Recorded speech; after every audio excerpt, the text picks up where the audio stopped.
আপনারা এখন দেখছেন অমৃত ভগবত। আসুন আমরা আমাদের ভাগবতকে একটু জানার চেষ্টা করি, ভাগবত মহিমাকে একটু বোঝার চেষ্টা করি। সচ্চিদানন্দ রূপায় বিশ্বোৎপত্তাদি হেতবে তাপত্রায় বিনাশায় শ্রীকৃষ্ণ বয়ং নমঃ। ভাগবতের এই মাহাত্ম্যে অবতারণিকায় মঙ্গলাচরণে এই শ্লোকটি এসেছে, এর উপরেই আমরা একটু সামান্য আলোকপাত করব ভাগবত ধর্মের। আচ্ছা দেখুন, মানুষ দুঃখী, দুঃখের কারণ আমরা আগেই বললাম। মানুষ এখন দুঃখী, কিন্তু দুঃখ কেউ চায় না। ভাগবতের প্রথমেই এটি এসেছে। দেখুন, জীব দুঃখ চায় না, অশেষ দুঃখ পীড়িত তাড়িত জীব কোথায় একটা সুখের অনুসন্ধান করে, কোথায় একটা শান্তির আশায় সে সারাটি জীবন ব্যয় করে। এই শান্তিটা, এই পরমানন্দ সুখ কোথায় পাওয়া যাবে, সেটাই আমরা আজ এখানেই শুনবো। কারণ এই শব্দে এসেছে সচ্চিদানন্দ রূপায়। আচ্ছা, একটা জিজ্ঞাসা আপনাদের কাছে, এই অনন্ত বিশ্বব্রহ্মাণ্ডের জীব যে মায়ার দ্বারা বন্ধন হয়েছে, এই বন্ধনটা কে দিয়েছে? যার মায়া সেই তো বেঁধেছে নাকি? মায়াটা কার? আপনার আমার শক্তি? মায়াটা কার? মায়াটা ভগবানেরই। দৈবী হেসা গুণময়ী মম মায়া, গীতায় বলছেন মায়াটা আমার। তাহলে ভগবানের মায়া, এই মায়াতে আমরা আবদ্ধ হয়ে ভগবানকে ভুলে গেছি। তো ভগবান কি চান আমি জীবকে আমাকে ভুলিয়ে, ভজনকে ভুলিয়ে মায়ায় বেঁধে রাখি? ভগবান এটি কি চান? কিন্তু মায়াটা তো তোমার, তোমার মায়াই তো আমাদের বেঁধে রেখেছে। এইখানেই ভাগবতজি উত্তর দিচ্ছেন, গীতা স্পষ্ট করেছে মায়া আমার। কিন্তু মায়া তোমাকে বেঁধেছে তার কারণ তোমার অপরাধ। মায়া দিয়ে ভগবান কাউকে বাঁধেননি, কারণ মায়া সৃষ্টি না করলে জগৎ সৃষ্টি, সত্য রজ তম এই ত্রিগুণময়ী মায়া সৃষ্টি না করলে জগৎ সৃষ্টি হতো না। কিন্তু ভগবানের ইচ্ছা নয় এই মায়ার দ্বারা আমাকে ভুলিয়ে তোমাকে বেঁধে রাখি। বাঁধনটা দিল কেন? মায়া তো তোমার। গোবিন্দ বললেন বাঁধনটা দেওয়ার কারণ হলো আমি বাঁধতে চাইনি, বন্ধনটা তুমি নিজে স্বীকার করেছো। কারণ এই মায়া যার অধিপতি, সেই মায়ার অধিপতি আমাকে তুমি ভুলে গেছো। আমাকে ভুলে যাওয়ার অপরাধেই আমার মায়া তোমাকে বেঁধেছে। আমাদের কারো হাতে তো ডান্ডা বেড়ি বাঁধা নেই। কার হাতে ডান্ডা বেড়ি? যিনি দাগী আসামি, তার হাতেই তো সরকার বাহাদুর আইন করে দিয়েছে যে ডান্ডা বেড়ি বাঁধতে হবে। ভগবান বললেন যে তেমনি আমি কাউকে বাঁধতে চাইনি, তোমরা আমার অংশ, অমৃতের পুত্র, আমি তোমাদের মায়ায় বেঁধে রাখতে চাইনি।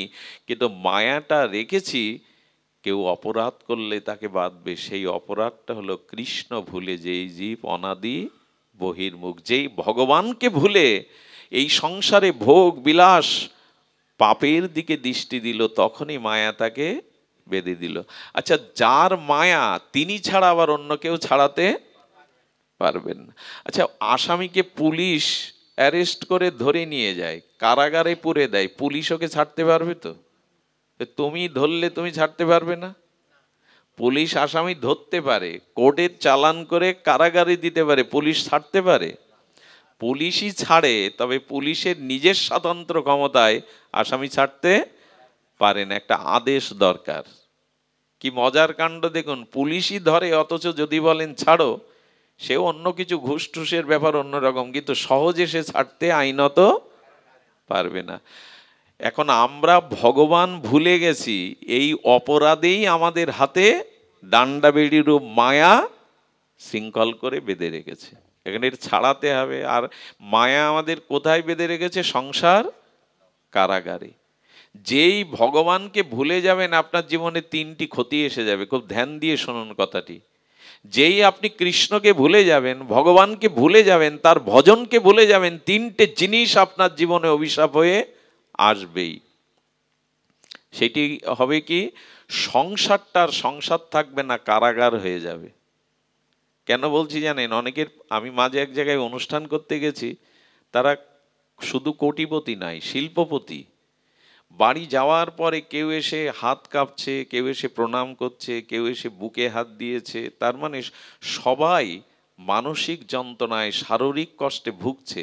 অথচ মানে অট্টালিকা সম বাড়ি, তাদের ভিতরে শারীরিক মানসিক যন্ত্রণা এত প্রবল, দেখে খারাপ লাগলো। আমি তখন বুঝলাম যে সংসারে যদি কৃষ্ণ ভুলে যায়, কেউ ভজন ভুলে যায়, তখন তিনটে ক্ষতির প্রথম ক্ষতিটা সংসারটা কারাগার হয়ে যাবে। কারাগার কেন বলছি জানেন? আজকাল কারাগারগুলোর নতুন নামকরণ হয়েছে। জেলখানার নাম হয়েছে কি সংশোধনাগার। জেলখানার কি নাম হয়েছে? এই জন্য জেলখানাতে এখন আপনি খাদ্য পাবেন, টিভি দেখতে পাবেন, খেলাধুলো করতে পারবেন, অনেক ব্যবস্থা, ফুলের বাগান রচনা করতে পারবেন, বই পড়তে পারবেন, 3 বেলা বসে খেতেও পারবেন। কিন্তু ওখানে মানুষ শান্তি পায়? ওখানে বিল্ডিংয়ে থাকে, ফ্যানের তলে থাকে, কালার টিভি আছে, খেলাধুলো আছে, কিন্তু কারাগারে শান্তি পায় না, বাড়ি কুড়ে ঘরে শান্তি পায়। তো কৃষ্ণ ভোলা জীবের 3টি প্রধান ক্ষতি হলো, প্রথমটা সংসার কারাগার হয়ে গেছে, কারণ ওখানে আর শান্তি নেই। দ্বিতীয় হলো আপনার হাতে পায়ে তখন দাগি আসামি কারাগারে গেলে ছেড়ে দিয়ে রাখবে? মায়ার মোহের শিকল, ওদের তো ডান্ডা বেড়ি হাতে আর পায়ে, আর আপনার আমার 7-8 জায়গায় বাঁধা। কেন বলছি জানেন? আপনি পাসপোর্ট ভিসা করে বলুন আগামী সপ্তাহে আমি বৃন্দাবনে যাব, একটু রাধাকুণ্ডে যাব, দেখবেন বেড়ি কতগুলো। স্ত্রী বলবে আমাকে না নিয়ে তোমার যাওয়া উচিত না, এখন যাওয়া হবে না, ওই একটা বেড়ি। ছেলে বলবে এখন আমার দোকানে হালখাতা, সামনে তোমার এই নাতি জন্মেছে, একে কে দেখবে। দেখবেন কত বাধা আপনার হাতে, সিঙ্গেল। একটু কোনো মানে তীর্থে যাবেন, কোথাও যাবেন, সেখানে হাজার বাধা, বলে মায়ার শিকলে বাধা। আর একটা ক্ষতি কি?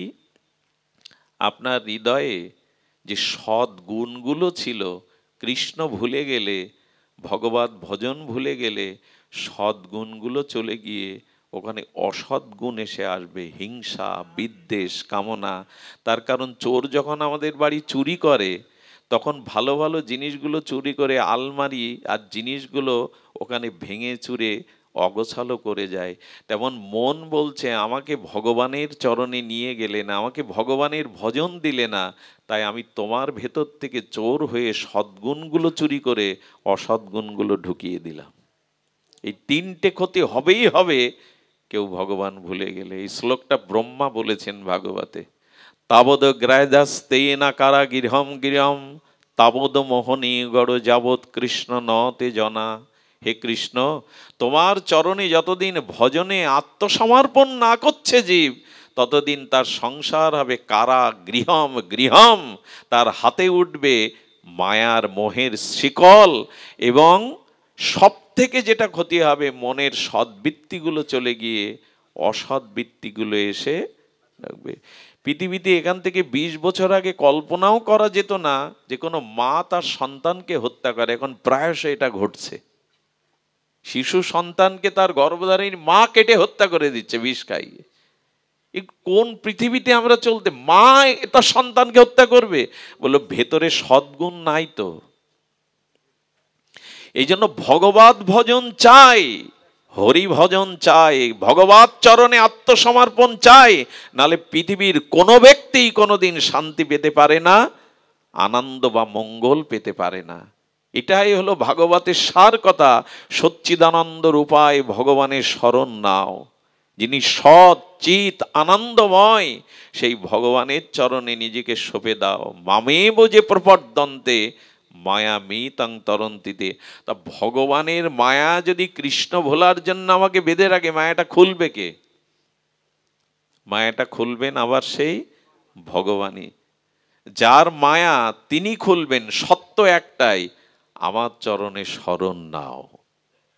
আমার চরণে শরণাগতি না নেওয়া পর্যন্ত আমি তোমায় মায়া থেকে মুক্ত, আর নিজে চেষ্টায় পারবেন না। আচ্ছা, আপনি লক্ষ্য করেছেন পূর্ব দিকে যদি সূর্য ওঠে, আর আপনি যদি পূর্ব দিকে সূর্য উঠলে আপনার দেহের ছায়াটা, কায়ার ছায়াটা কোন দিকে পড়ে? পিছনের দিকে পড়ে। মানে সব সময় ছায়াটা দেখবেন প্রলম্বিত হয়ে পড়ে। সে সূর্যের দিকে তাকালে সামনে পড়ুক পিছনে পড়ুক, ছায়াটা প্রলম্বিত হয়, লম্বা হয়, হয় কিনা? ছায়া লম্বা হবেই, কিন্তু একটা সময় দেখবেন আপনার, আচ্ছা ওই ছায়ার ধর্ম আর দেহের ধর্ম, কায়ার ধর্ম এক? দেহেতে ক্ষুধা আছে, তৃষ্ণা আছে, সুখ অনুভূতি আছে, ছায়ার এগুলো আছে? ছায়ার এগুলি নাই। তো কি বলছেন? ছায়ার এগুলি ধর্ম নাই। দেহকে মারলে আঘাত লাগে, ছায়াকে কাটলে মারলে আঘাত লাগে লাঠি দিয়ে। তো মায়া তেমনি আপনাকে করুণা করতে পারে না, মায়ার কোনো করুণাই নেই। এখন দেখবেন আমাদের দেহের ছায়াটা দীর্ঘ হয়ে পড়ে, কিন্তু একটা সময় ছায়াটা পায়ের নিচে লুকিয়ে যায়, আর দেখা যায় না। যখন মধ্যাহ্নে সূর্যটা মাথার কাছে থাকে, তখন দেখবে ছায়া আপনার চরণের সাথে মিলিয়ে গেছে, প্রভাব ফেলে না। গোবিন্দও যেন বলতে চাইছেন, যদি কোনো জীব আমার ভজনকে, আমার নামকে, আমার স্মরণকে মাথায় নিয়ে রাখতে পারে, তখনই মায়া মিলিয়ে যায়, মায়া আর তাকে যন্ত্রণা দেয় না। যেমন এখন এখানে যারা বসে আছেন, এখন কোনো সংসার চিন্তা, বিষয় চিন্তা আমাদের চিত্তে উদয় হওয়ার সম্ভাবনা নেই। এর একটাই কারণ, কৃষ্ণ ভজন, ভগবত ভজন, সাধু সঙ্গ, হরিনাম, হরিকথাকে যারা অবলম্বন করেছে, ভগবানের চরণে নিজেকে সমর্পিত করেছে, মায়া দেবী অনেক দূরে সরে যায়। ছায়ার মতো মধ্যাহ্ন সূর্য মধ্য গগনে মস্তকের উপরে থাকলে ছায়া চরণে লুকিয়ে যায়, তেমনি যে ভগবানের চরণ শরণ নিয়েছে, মায়া তার প্রভাব ফেলতে পারে না। এখন কথা তো একটাই, ভগবানের চরণে সমর্পণ হতে হবে। সমর্পিত হওয়া ছাড়া আপনি নির্ভয় হতে পারবেন না। ভয় আপনাকে ছাড়, মৃত্যু ভয়, রোগ ভয়, শত্রুর ভয়, রাজ ভয়, সব ভয় আপনাকে সন্তুষ্ট করবে যতদিন ভগবানের চরণে সমর্পণ না করবেন। কোনো দিনই নির্ভয় হতে পারবে না জীব। ভয় তখনই হয় যখন ভগবানের চরণে, অভয় চরণে কেউ শরণ নেয়। এই জন্য নিবেদন করব, একবার শরণে আসুন। একবার এই দুর্লভ, ক্ষণভঙ্গুর, অল্প পরমায়ু আমরা ভগবানের চরণে সঁপে দিই। আমি বহুবার, কোটিবার বলেছি এ কথা, যে পাহাড়ি নদীর প্রবল স্রোতে হাতি এপার থেকে ওপারে যেতে পারে না, স্রোতে ভেসে যায়, সেই প্রখর স্রোতের পাহাড়ি নদীতে ছোট ছোট মাছগুলো উল্টো দিকে সাঁতার কাটতে কাটতে দল বেঁধে যায়। এই শক্তি সে কোথায় পায়? যে জলের স্রোতে বলবান হাতি ভেসে যায়, একুল থেকে ওকুলে উঠতে পারে না অনেক সময়, সেই জলের স্রোতের বিপরীতে ছোট ছোট মাছগুলো সাঁতার কাটতে কাটতে গান গেয়ে উল্টো দিকে। এই ক্ষমতা হাতির নেই, ওরা পেল কি করে? বলে একটাই কারণ, জলকে মাছ সমর্পণ করে বলেছে, জল তুমি আমার জীবন, তুমি আমার আশ্রয়। তোমা থেকে আলাদা করে সোনার থালে রাখলেও, পদ্মের পাবড়িতে রাখলে আমি ছটফট করে মারা যাব, কারণ তুমি আমার আশ্রয়, তুমি আমার একমাত্র অবলম্বন। তাই জল বলছে, যে আমার আশ্রয় নিয়েছে তাকে আমি বুকের মধ্যে টেনে রাখবো, ভেসে যেতে দেব না। কিন্তু হাতি জলের আশ্রয় নেয়নি, নিজের শক্তি প্রয়োগ করতে গেছে, এই জন্য জলও তাকে ভাসিয়ে নিয়ে যাচ্ছে। ভগবানের চরণে শরণ না নিলে আপনাকে আমাকে ভাসতেই হবে, আপনাকে আমাকে ভাসতেই হবে। এই জন্য দ্রৌপদী মহাভারতে দেখিয়ে গিয়েছিল, আমার 5 স্বামী বসে বসে মাথা নিচু করে আছে, বিশ্ববিজয়ী অর্জুন আমার স্বামী, কিন্তু আমার বস্ত্র হরণের দিন কেউ এগিয়ে, ভীষ্ম আসেনি, দ্রোণাচার্য আসেনি, আমার স্বামীগণ আসেনি। দ্রৌপদী হাত তুলে জানিয়ে গেল, এ পৃথিবীতে তোমাকে রক্ষা করতে পারে একমাত্র ভগবান, তাকে ডাকো, তার শরণ নাও। আমার পঞ্চস্বামীও আমার লজ্জা নিবারণের জন্য এগিয়ে আসেনি সেদিন, ভীষ্ম আসেনি। দ্রৌপদী জানিয়ে গেল, শরণ যদি নিতে হয় শ্রী ভগবানের চরণে শরণ নাও, তিনি ছাড়া এই জগতে তোমার নির্ভয়তা কেউ দিতে পারবে না। তাপত্রয় উন্মিলন, এই সমস্ত আদি ভৌতিক, আদি দৈবিক, আদি আত্মিক এই ত্রিতাপ জ্বালা একমাত্র ভগবানের শরণাগতি ছাড়া যেতে পারে না, যায়ও নি কোনোদিন।